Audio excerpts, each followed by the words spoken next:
Merhaba arkadaşlar, kanalıma hoş geldiniz. Bu videoda sizlerle şile bezinden ikili takım yapacağız. Bunun için şile bezimi 4'e katladım. 4'e katladım. Kat yeri bu tarafta ve günlük kullandığım bir pantolonu kalıp olarak kullanacağım. Hiç çizmeden etrafından dikiş payı bırakarak kesiyorum.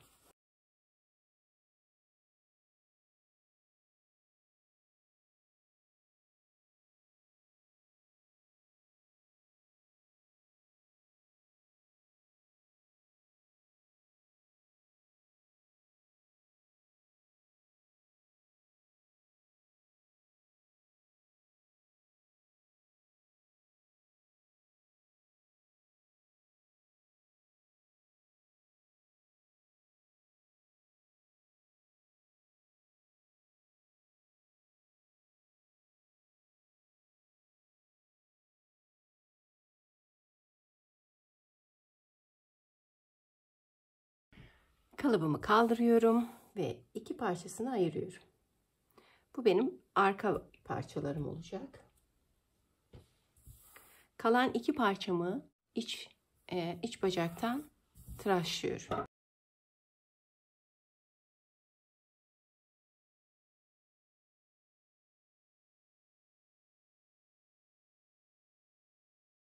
Hiç yan hatlara dokunmadan ön bedeninde biraz 2 santim kadar alıyorum.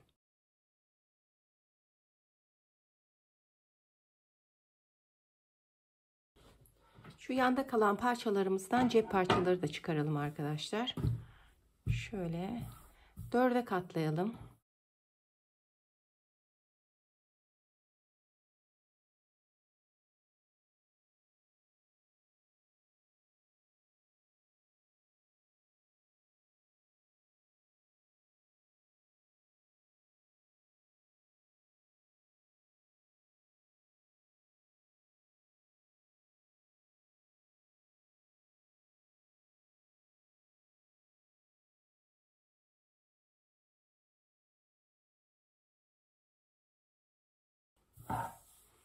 Bu kadar.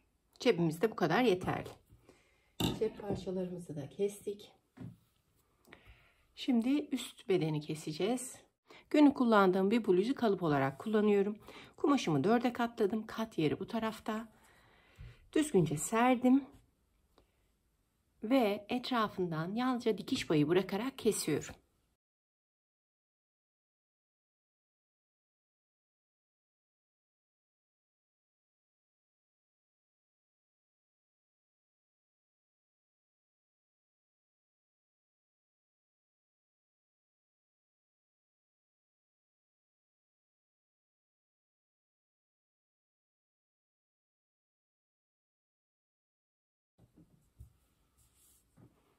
Bir parçamızı ayırıyoruz. Bir parçamız da kol evini tıraşlıyoruz.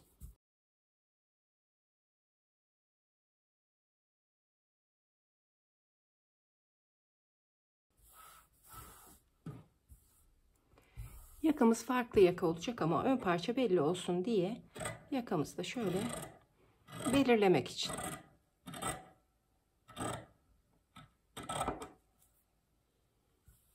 Kestik.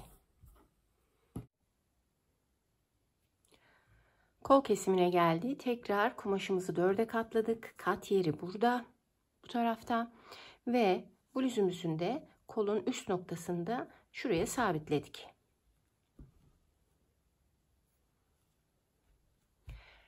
Etrafından tekrar hiç çizmeye gerek duymadan keseceğiz arkadaşlar. Yarım kollu bir bluz olacak. Onun için bu da yarım kollu. Çok fazla pay vermeden şuradan kesiyorum.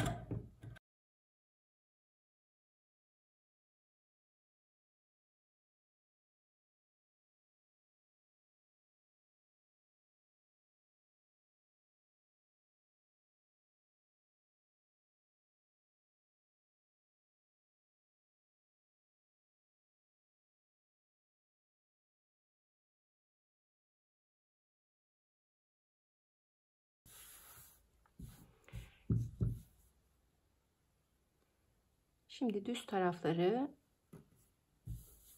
iç tarafa gelecek şekilde, düzü düzüne gelecek şekilde yerleştiriyorum. Ön bedendeki, ön taraftaki tıraşlamayı yapıyoruz. Kolumuz da bitti. Kesim işlemimiz bitti arkadaşlar. Şimdi üst bedeni şöyle yerleştiriyoruz. Arka bedeni. Düz tarafı üste gelecek şekilde yerleştirdik. Ön bedeni de yerleştiriyoruz.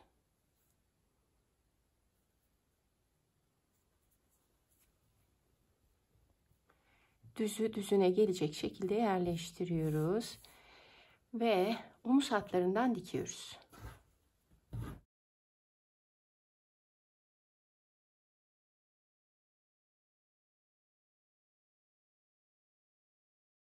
Şöyle alt parçaları dikiyoruz.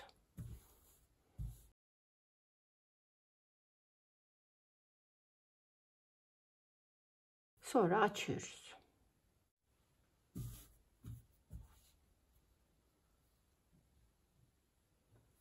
Ağlar dikildikten sonra yalnızca iç bacağı. Paçadan başlıyoruz. İç bacakta ağa geliyoruz. Bu iki dikişi, ağ dikişini birleştiriyoruz, sabitliyoruz ve diğer paçaya kadar dikiyoruz arkadaşlar. Normalde yanlar da dikilir ama biz torba cep çalışacağımız için en son ceplerimizi çalıştıktan sonra yan hatları dikeceğiz. Bunları yapalım, gelelim. Bedenimizde omuzlarımızı diktik arkadaşlar. Kol takımına geldi. Şöyle düz tarafı üste gelecek şekilde yerleştiriyoruz.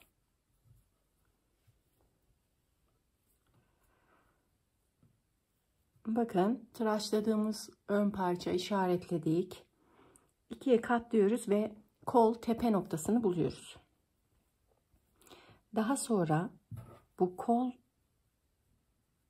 tepe noktasını omuz dikişine sabitliyoruz ilk önce.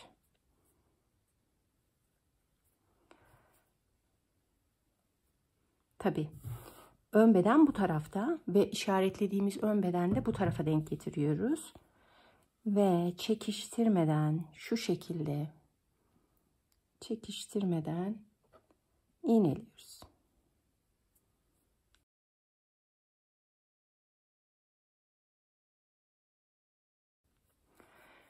Bakın 1 santim kadar kol fazla geldi. Kolu keserken hep biraz daha geniş kesersek, çünkü biz profesyonel değiliz, biraz daha geniş kesersek bunları zaten dikişte veririz arkadaşlar. Sonra sıkıntı yaşamayız. Eğer en ufak bir makas kaymasında kolu dar kestiğimiz zaman ya da bir ölçüm hatasında kolu dar kestiğimiz zaman kolu denk getirmek için beden kısmından gideriz.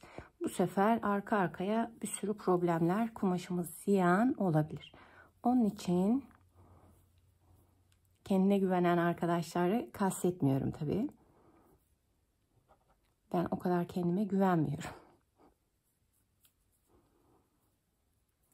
Şöyle çekiştirmeden bu tarafı da yapıyoruz. Şöyle ön beden işaretimi de alayım.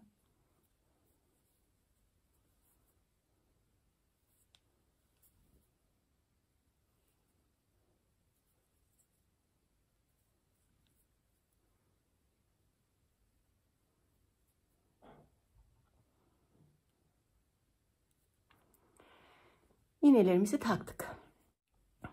Burası da 1 santim fazla geldi, görüyorsunuz. 1 santimde sıkıntı yok. Şimdi kol tarafından arkadaşlar, beden tarafından değil, kol tarafından şu üst tepe noktasındaki şu ovalliği daha rahat veririz dikerken. Şuradan başlıyoruz. Şu ovalliği vererek şurada bitiriyoruz. Diğer tarafı da aynı şekilde yapıyoruz. Ben daha önce yaptım. Sonra şu omuzlardan alıyoruz. Şöyle silkeliyoruz. Ve kolu düzelterek şu diktiğimiz kol altı dikişini bir araya getirerek şunu da bir araya getirerek kol ucundan başlayacağız. kol ucundan başlayacağız ve etek ucuna kadar overlock makinesiyle dikeceğiz arkadaşlar. Overlock makineniz yoksa da dikiş makinesiyle dikebilirsiniz. Çünkü sonuç çok güzel olacağına inanıyorum. Bu tarafı böyle dikeceğiz. Diğer tarafı da aynı şekilde dikeceğiz. Bunları yapalım, gelelim. Tekrar birlikteyiz arkadaşlar. Kolları taktık, bedeni birleştirdik ve yaka açıklığını belirleyeceğiz. Ben birkaç kere giyiyorum. Şimdi YouTube'da arkadaşlar kesiyorlar, biçiyorlar, hemen dikiyorlar. Hiç öyle düşünmeyin. Birkaç kere giyip çıkarmanız gerekiyor. Birkaç kere olur dikiş hatası olur, onları toparlamanız gerekiyor. Onun için samimiyetle söylüyorum, birkaç kere giydim ve hiç sıkıntı çıkmadı çok şükür. Giydikten sonra son giyişimde yaka açıklığını belirledim arkadaşlar. Yaka şöyle yuvarlak açık bir yaka olacak. Hafif bir dekolte olacak ama çok fazla değil. Onun için üzerinize giyin. Yaka açıklığınızı belirleyin. Belki normal yuvarlak yaka yapacaksınız. O tabii kesimde çok kapalı bir yaka bu. Kesimde onu üzerinize giyerek onun açıklığını belirleyeceksiniz arkadaşlar. Benim ufacık bir dekoltesi var. Şöyle ne yapıyorum? 2 tane omuzu birleştiriyorum. 2'ye katlıyorum ki eşit bir şekilde iki tarafı da kesebileyim diye. Şöyle alttan da düzeltin arkadaşlar. Keserken. Şimdi yaka açıklığımı ben üzerimde ölçtüm. Benim belirleyeceğim yaka açıklığı bu. Tabii buna dikiş payı da bırakacağım ve iyice omuzlar aynı olsun ve şöyle bir riga kullanacağım. İsterseniz kullanmaya da bilirsiniz. Şöyle 1 santim kadar dikiş payı bırakarak şöyle bir çizimimi yapıyorum.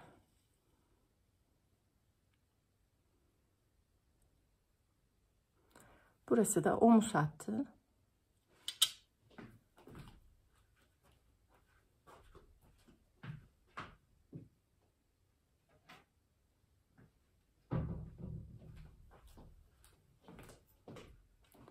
Omuz hattı 5-7 santimden keselim.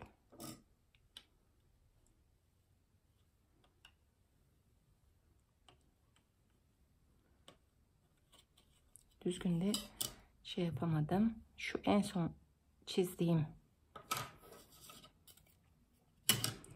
yeri baz alacağım ve inşallah fazla açık olmamıştır diyerek şöyle de pay vererek kesimini yapacağım.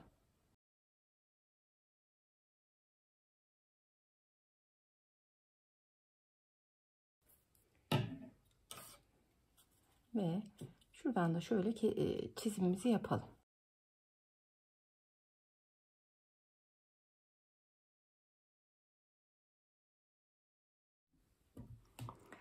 Tekrar birlikteyiz arkadaşlar. Yakamıza geldi. Yakamızı bayağı bir açtık. Üzerinize giyin. Nasıl rahat kullanacaksanız öyle yapın arkadaşlar. Şimdi çok açık bir yaka olduğu için yalnızca pervaz yakayı kurtarmaz arkadaşlar. Bir de kısa kollu olduğu için omuzdan sürekli düşer. Bundan dolayı bunu önlemek için yakaya lastik takmamız gerekiyor. İnce bir lastik takmamız gerekiyor. Çok büzgü istiyorsanız yakayı ölçersiniz. Yarısından biraz daha fazla 2'ye katlarsınız. Şöyle 2'ye katlarsınız. Şöyle kesebilirsiniz. Büzgüsünü ne kadar istiyorsanız. Ama ben çok fazla böyle büzgülü istemiyorum. Çünkü yakanın ön tarafında bir kolye detayı yapmayı planlıyorum. Bundan dolayı çok fazla büzgü istemiyorum. Ama yakamı toparlamasını istiyorum. Şimdi lastik kullanacağız. Bu rengi görmezden gelebilirsiniz arkadaşlar. Çünkü normalde siyah kullanmam gerekiyor.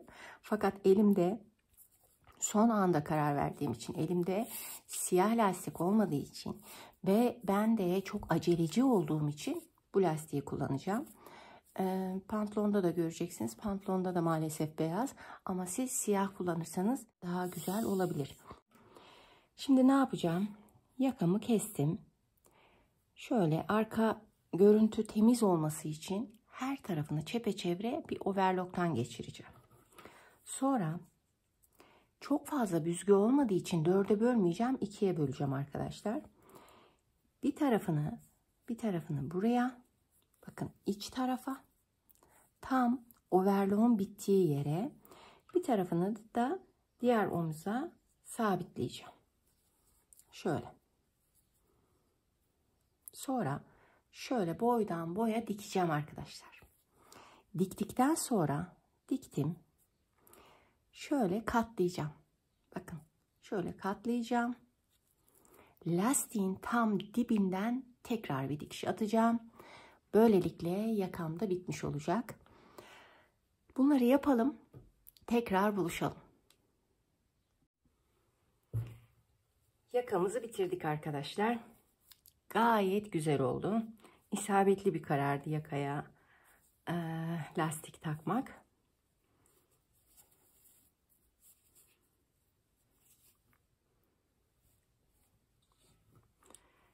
Şimdi bakın. Fazla büzgü olmadı. Ama giydim, denedim, eğildim, kalktım ve kesinlikle düşmüyor arkadaşlar. Yani yaka açılmıyor. Omuzdan düşmüyor. Kol ağırlığına meydan okuyor. Şimdi bunu yaptık. Kollarımızı kıvırdık. Etek ucunu kıvıracağız arkadaşlar. Etek ucunu ben şöyle kıvıracağım. Çünkü altta geniş pantolon olduğu için üsttekinin çok uzun olmasına gerek yok. Hatta çirkin de durur. Tam belde değil. Belle basen arasında bir noktada olacak arkadaşlar. Ben öyle yapacağım. Çünkü bu üzerime oturan bir bluz olacak. Alttaki de geniş pantolon olacak. Dolayısıyla beni rahatsız etmeyecek. Ama siz nasıl isterseniz, gönlünüze nasıl güzel geliyorsa giyin, çıkarın, öyle yapın. Bunun bir de süs kolye detayını beraber işleyeceğiz. Tığla. Bluzumuzu böyle yaptık. En son bunu yaparak bitireceğiz arkadaşlar. Sıra pantolonun beline geldi. Bunu kaldıralım şimdilik.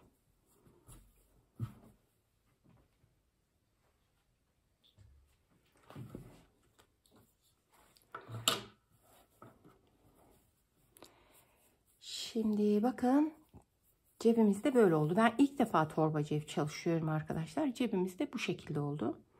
Yalnızca benim kumaşım çok fazla yetmediği için bir tanesinin, cebin bir tanesini bu taraftaki sanıyorum. Evet, cebin bir tanesini enden kullandım kumaşını. Şimdi pantolonumuza geldik. Pantolonumuzda zaten hiçbir şey yok. Pantolonumuzun kemerine, beline çepeçevre overlock çektik. Overlock çektik. Aynı bluzde yaka yapar gibi yapacağız. Bunu da böyle çok fazla belimden çok fazla esnetmedim arkadaşlar. Bel çevresi kadar oldu diyebilirim. Şimdi bunu bu şekilde dikeceğim.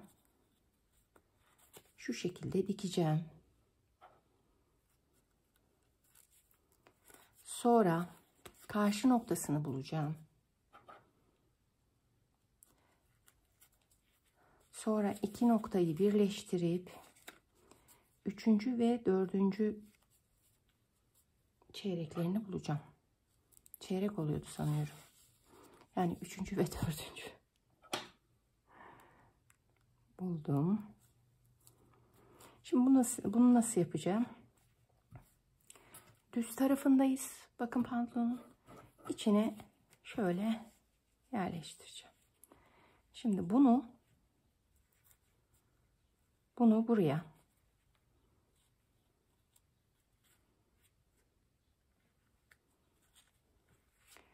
bunu tam overlock'un ucuna, buraya, şu parçayı yan bel hattına,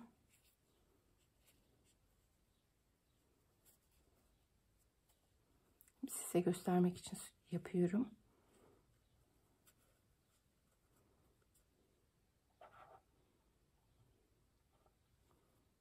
Yan bel hattına Diğer parçayı da diğer yana sabitleyeceğim.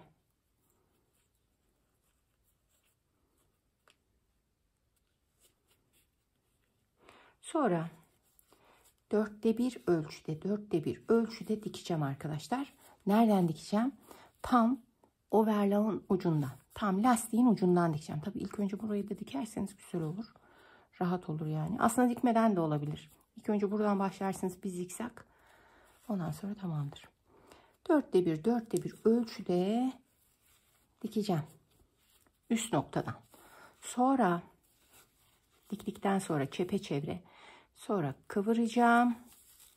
Şöyle tam şu diktiğim dikişin tam üstünden tekrar bir dikiş dikeceğim.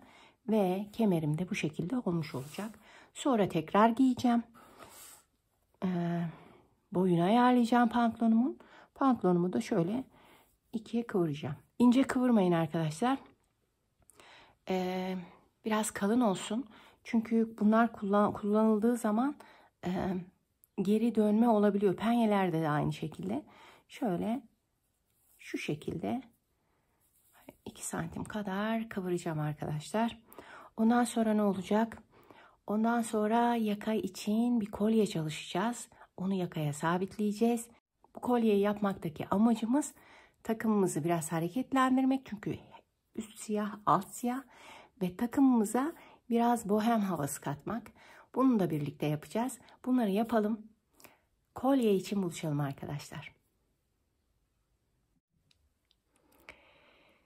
Tekrar birlikteyiz arkadaşlar. Görüyorsunuz evde ne kadar iplik varsa hepsini topladım. Şimdi bluzumuzun yakasına bir detay yapacağız arkadaşlar. Hayal edeceğiz ve o detayı hayal ettiğimiz şeyi uygulayacağız. Bluzumuz alt siyah, üst siyah ve çok rahat. İnanın giydim, harika, eğildim, kalktım, sağa döndüm, sola döndüm. Her şekilde çok rahat. Ama ona ufacık yakada zaten bir dekolte var. Ufacık bir hareket lazım. Ufacık bir bohem havası da lazım. Çünkü ben bohem tarzını çok seviyorum ama çok fazla giyemediğim bir tarz. Onun için ufacık bir dokunuş yapacağız. Şimdi evinizde ne varsa, evinizde hangi renk varsa bunları zaten biliyorsunuz arkadaşlar. Şunları. Bunlarda da zaten yakında gelecek bluzlar. Koton iplikleri topladım. Ama isterseniz her türlü iplikten olur. Çünkü kolye bu vücudu saran bir şey değil. Bluzun ön yakasına monte edeceğiz, dikeceğiz. Şöyle de boncuklarım var. Tahta boncuklar. Bunları da kullanacağım arkadaşlar.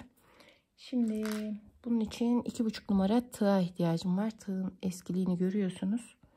Şunları şimdilik kaldıralım ve başlayalım. İnanın şu an aklımda bir şey var ama beraber yapıp göreceğiz.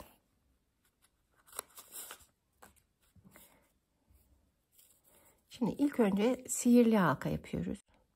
Şöyle çeviriyoruz. Şöyle. Şimdi buraya 6 tane sık iğne yapıyoruz. 1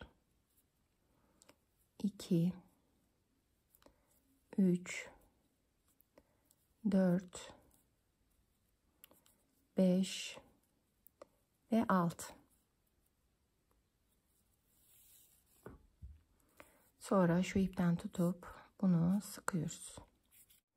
Sıktık ve tam ucundan birleştiriyoruz arkadaşlar.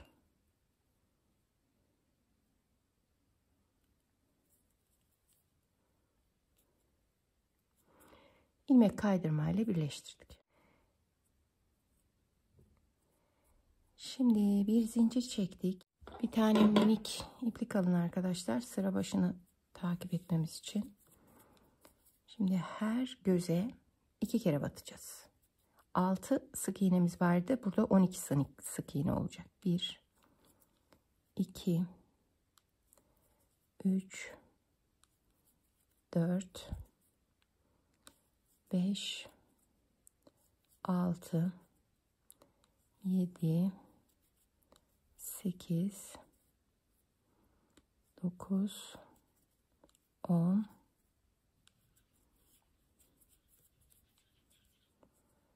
11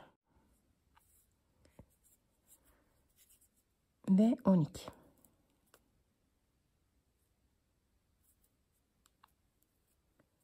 Ve 12. Şimdi bir örüp bir arttıracağız arkadaşlar. Bir ördük, bir de arttırdık.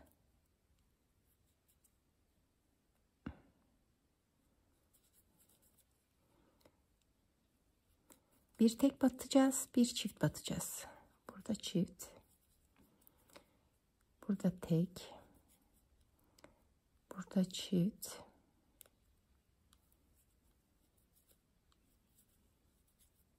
burada tek,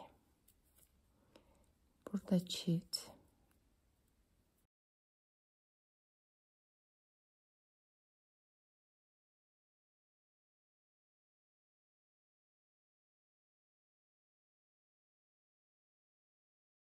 ipliğimizi çıkarıyoruz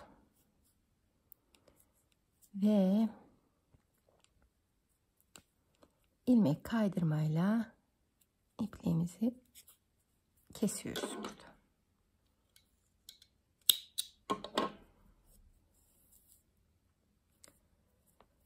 Çok uzun da kesmeyelim. Şimdi hangi rengi yapalım? Kırmızıyı yapalım arkadaşlar.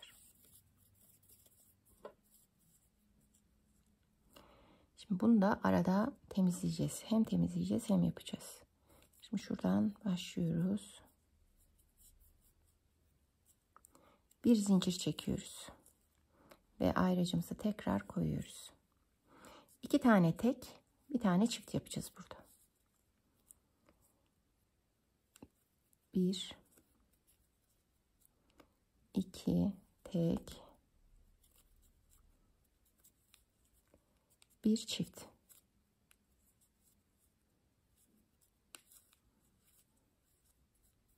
Şunları da aradan yürütüyorum.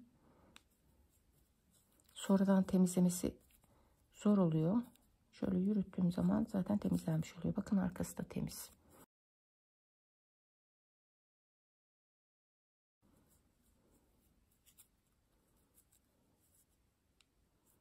İki tane tek.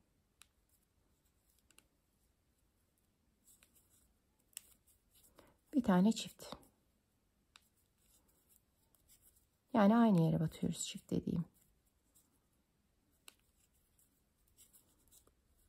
Tekrar bir, iki tane tek, bir tane çift. Bir, iki. Hiç sayısına bakmıyorum arkadaşlar. Zaten düz olmasına bakıyorum. Yani düz. Bunu kendinize göre de yapabilirsiniz. İki tane tek. Bir tane çift. 2 tane tek.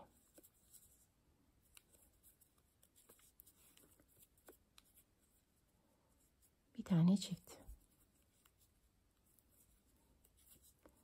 2 tane tek.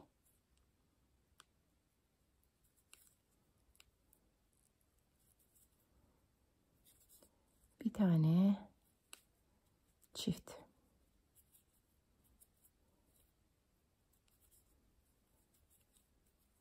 Şöyle hemen ilmek kaydırmayla birleştirelim. Tekrar bir zincir çekelim. Birer sıra daha örelim. Şimdi 3 tane tek.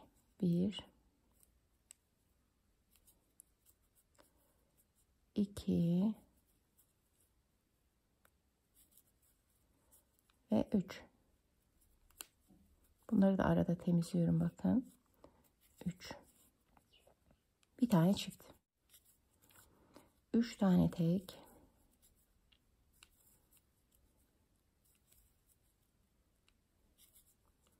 Bir tane çift.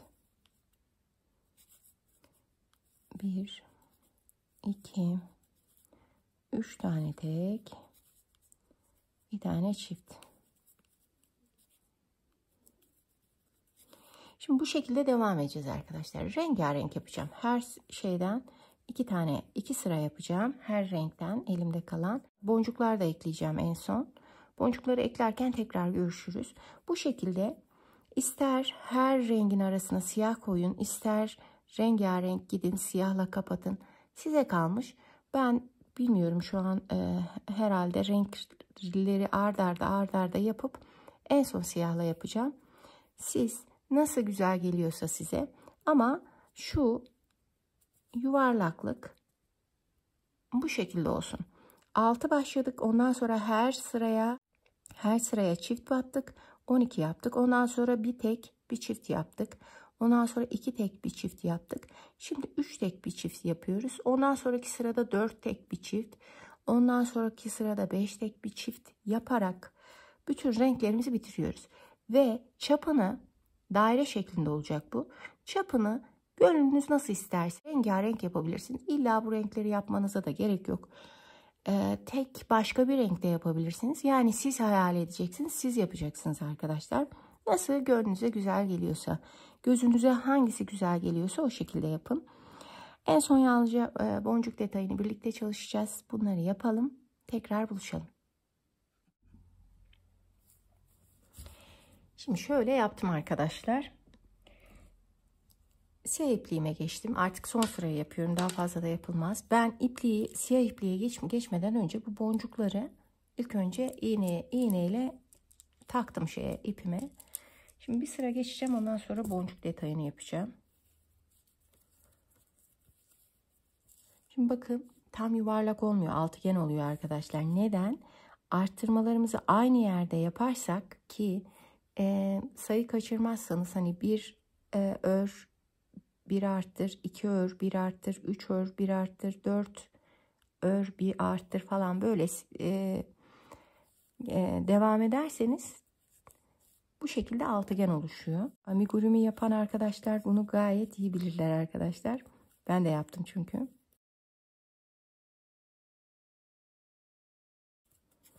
İpliklerim de bakın yürüterek gittim. Onun için arkada temiz.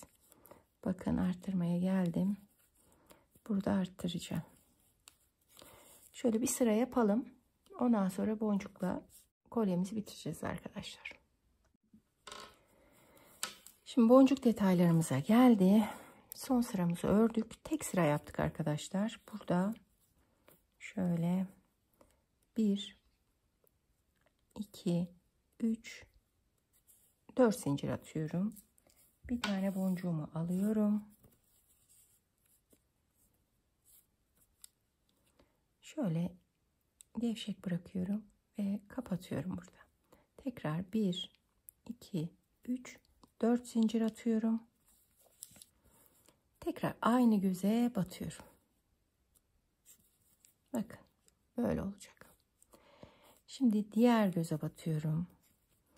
1, 2, 3, 4, 5, 6 zincir atıyorum. 2 arttırmayı düşünüyorum. Tekrar kapatıyorum. 1, 2, 3, 4, 5, 6 zincir atıp yine aynı yere batıyorum arkadaşlar. Bakın. Şimdi yan tarafa 1, 2, 3, 4, 5, 6, 7, 8 zincir. Bir tane daha boncuk alıyorum. Gevşek bırakıyorum. Şöyle kapatıyorum. 1, 2, 3, 4, 5, 6, 7, 8 zincir. Gene aynı yere batıyorum. Şöyle bakın. Şöyle olacak. Şimdi diğer göze batıyorum. 1, 2, 3, 4, 5, 6, 7, 8, 9, 10 zincir. Alıyorum. Birleştiriyorum. Tekrar 10 zincir. 1, 2, 3, 4, 5, 6, 7, 8, 9 ve 10.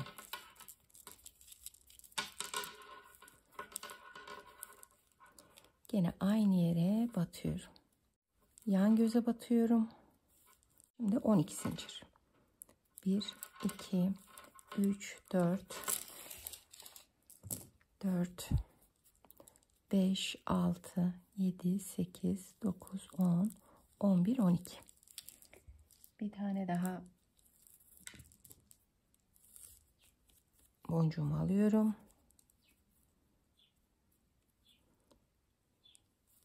Boncuğumu aldım. Kapattım. 1, 2, 3, 4, 5, 6, 7, 8, 9, 10, 11, 12. Tekrar aynı göze battım. Şimdi kaç tane oldu? 3, 5. 14 zincir atacağız. Şimdi yan göze battım. 1, 2, 3, 4, 5, 6, 7, 8, 9, 10, 11, 12, 13, 14. Bir tane daha boncuk aldım.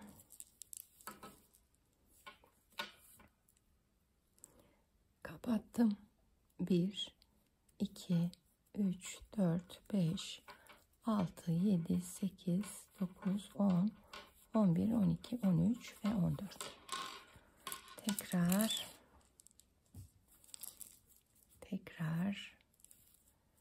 aynı yere battım.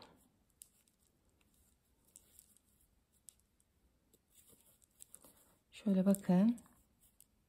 Şöyle olacak. Çok tatlı olacak. Şimdi küçülmeye gideceğiz. 14 yaptık. Şimdi yan göze batıyoruz. 1, 2, 3, 4, 5, 6, 7, 8, 9, 10, 11, 12.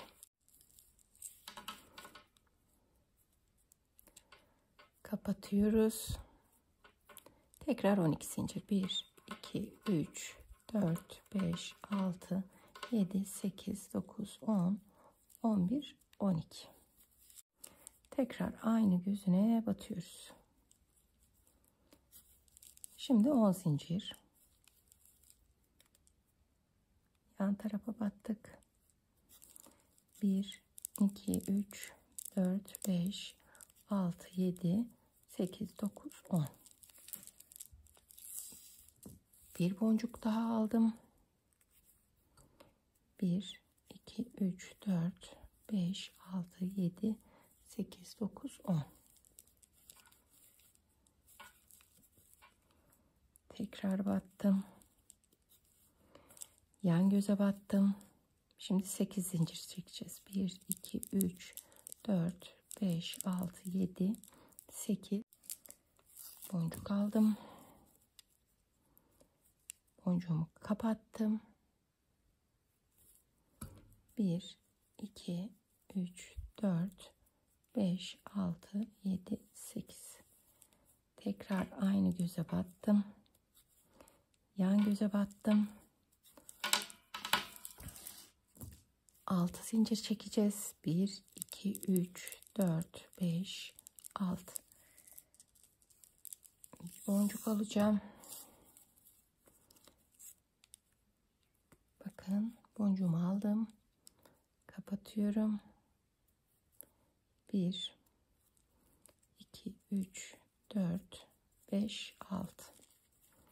Tekrar aynı göze batıyorum.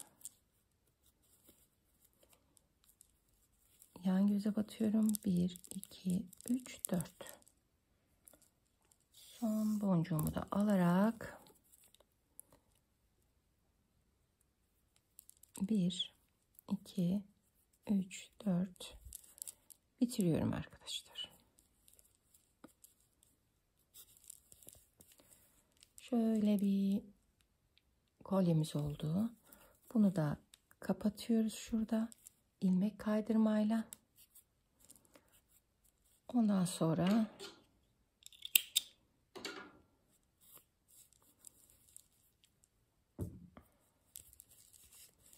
Bakın şöyle bir görüntü.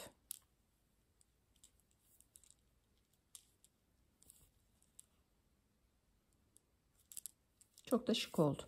Şimdi bu iplikleri temizleyeceğiz. Sonra ne yapacağız? Sonra ne yapacağız? Sonra 2 tane ipliği yan yana getireceğiz. 2 tane ipliği 2'ye böldük. Şimdi altıgen yapmıştık. Altıgenin en altından en üstüne bakın. Şurada bir şey var. 2 tane kenar burada kalacak. 2 kenar burada. Şu üstüyle çalışacağız tekrar. Şu arttırdığımız yerin ortasına giriyoruz. Ondan sonra şuradan 2 ipliğimizi 2'ye katlamıştık. Alıyoruz. Zincirimizi geçirdik. Fakat bu sağlam olsun diye tekrar bir zincir, bir sık iğne yapalım. Sağlam olsun. Ondan sonra zincir atalım arkadaşlar. Bu boyuna bağlayacağımız zincirimiz bizim. Hiç kordon yapmaya gerek yok. Zaten çok kalın olsun istemiyorum. Bu şekilde boyun için ipliğimizi hazırlayacağız. Bayağı da bir uzun yapın çünkü arkada boyunda bağlanacağı için.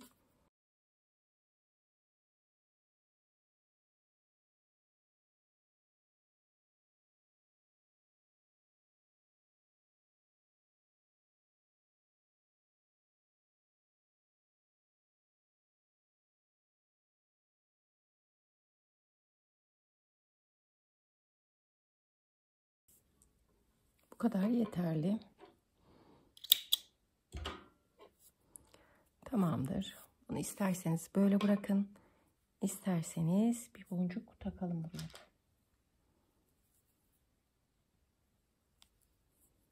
Şöyle yapalım. Boncuğumuzu bağlayalım.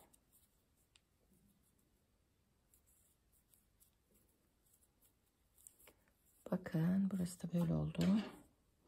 İster temizlersiniz, ister de ip sallansın, bir şey olmaz. Şimdi göstereyim size. Temizliklerini yapmadım tabii daha. Şöyle bir görüntü. Şöyle bir kolyemiz oldu. İster kenarlarını da yapabilirsiniz. İsterseniz böyle de bırakabilirsiniz. Ben böyle bırakacağım. Uzunca da bir zincirimizi yaptık. Ucuna da bağladık.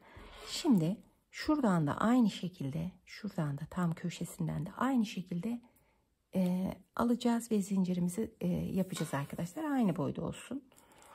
Sonra da yakamızın, bluzumuzun yakasının tam ortasına, ön tarafına, tam ön tarafına kenarlarından makine dikişiyle siyahla dikeceğiz ve son paylaşımda birlikte olmak üzere buluşacağız arkadaşlar. Bunları yapalım, gelelim.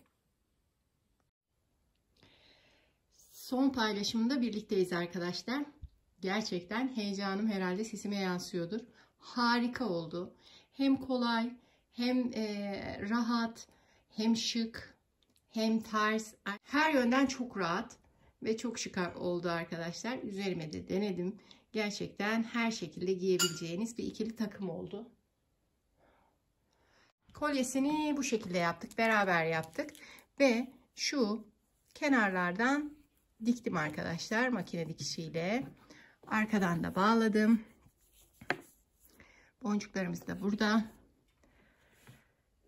Arkadan da görünüşünü göstereyim size.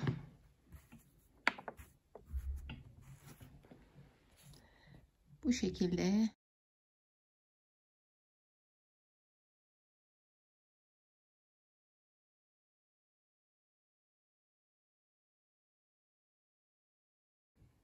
Ben yaparken çok keyif aldım. Eminim siz de keyif alacaksınız arkadaşlar. Kumaşımızdan bahsedeyim.